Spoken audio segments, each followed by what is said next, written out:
Welcome back to Master Plan, where we deconstruct the blueprints of greatness. Today, we aren't just talking about a brand. We are talking about a cultural phenomenon that started with a $500 loan and a trunk full of sneakers. Imagine it's 1964. You're standing on a dusty track in Oregon. You have no factory, no fancy marketing team, and honestly, no real logo. All you have is a burning obsession with speed and a blue Plymouth Valiant filled with Japanese running shoes. If I told you that this man, selling shoes out of his car, would eventually build an empire worth over $150 billion, you'd call me crazy. But that is the magic of the master plan we are diving into today. The legend of Nike, the visionary and the coach. Every revolution starts with a problem. For Phil Knight, the problem was that American running shoes were terrible, and German ones, like Adidas, were too expensive. Phil wasn't just a businessman, he was a middle-distance runner at the University of Oregon. He was mediocre by his own admission, but he was coached by a legend, Bill Bowerman. Bowerman was obsessed with weight. He believed that if you could shave just 1 ounce off a shoe, you'd be lifting 55 pounds less over the course of a mile.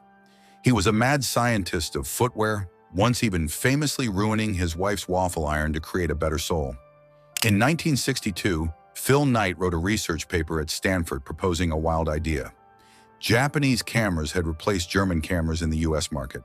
Could Japanese shoes do the same to Adidas? To find out, Phil flew to Japan.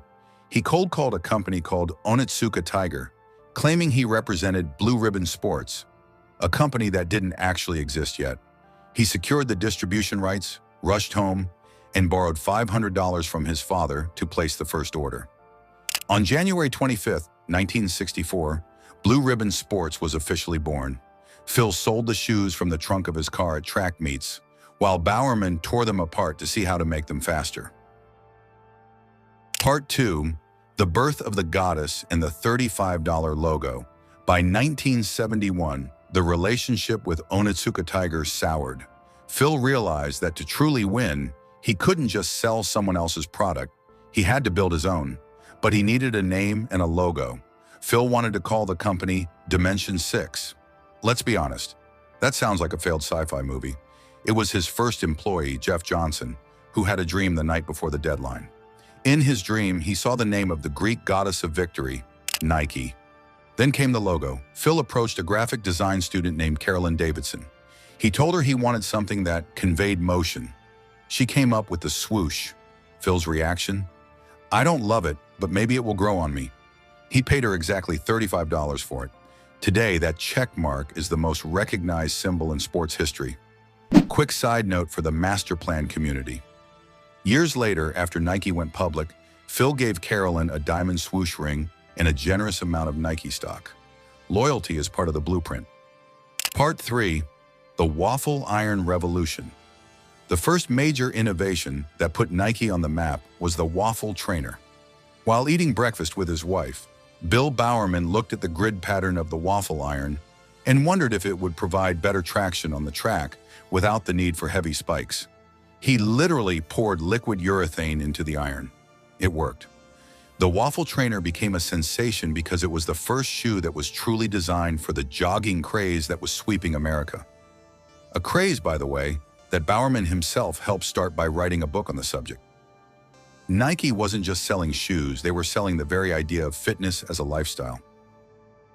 Part 4, The Gamble That Changed Everything, 1984. In the early 80s, Nike was actually struggling. Reebok had overtaken them in the aerobics market. Nike needed a miracle. They decided to put all their eggs in one basket, a rookie basketball player from North Carolina named Michael Jordan. At the time, Jordan wanted to sign with Adidas.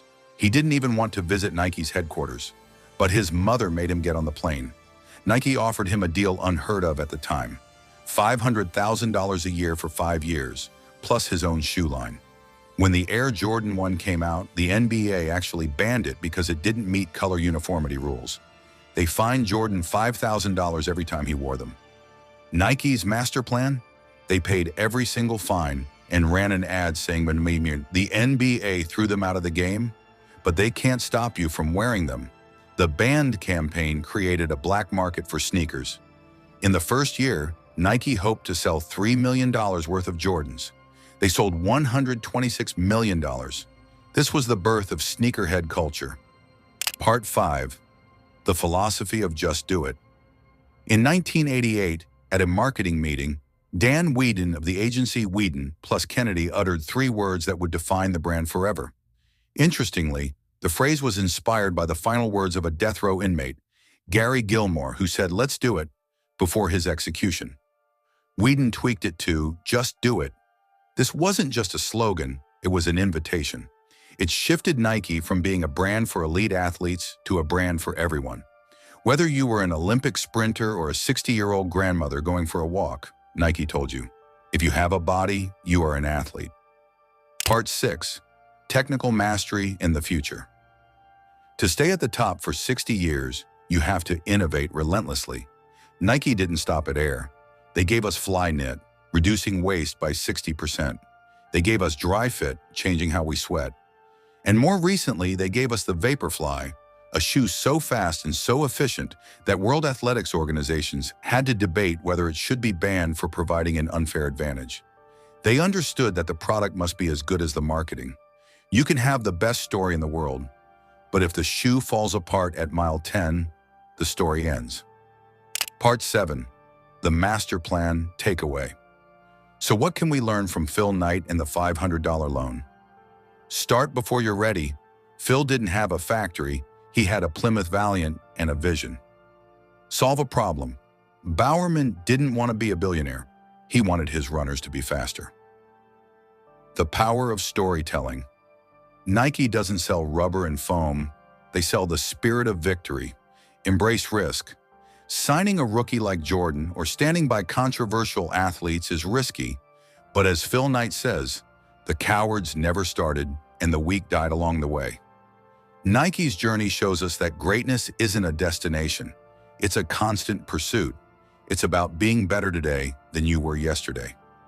Before you go, I want to ask the Master Plan family a question. If you had $500 today to start a movement, what would your blue ribbon sports be? What is that one idea you've been sitting on because you're waiting for the perfect time? Leave a comment below. I read every single one, and I want to see what your master plan looks like. If you found value in this deep dive into Nike's history, hit that subscribe button and turn on notifications. We have many more blueprints to uncover. Remember, the finish line is just the beginning of a new race. Just do it. See you in the next one.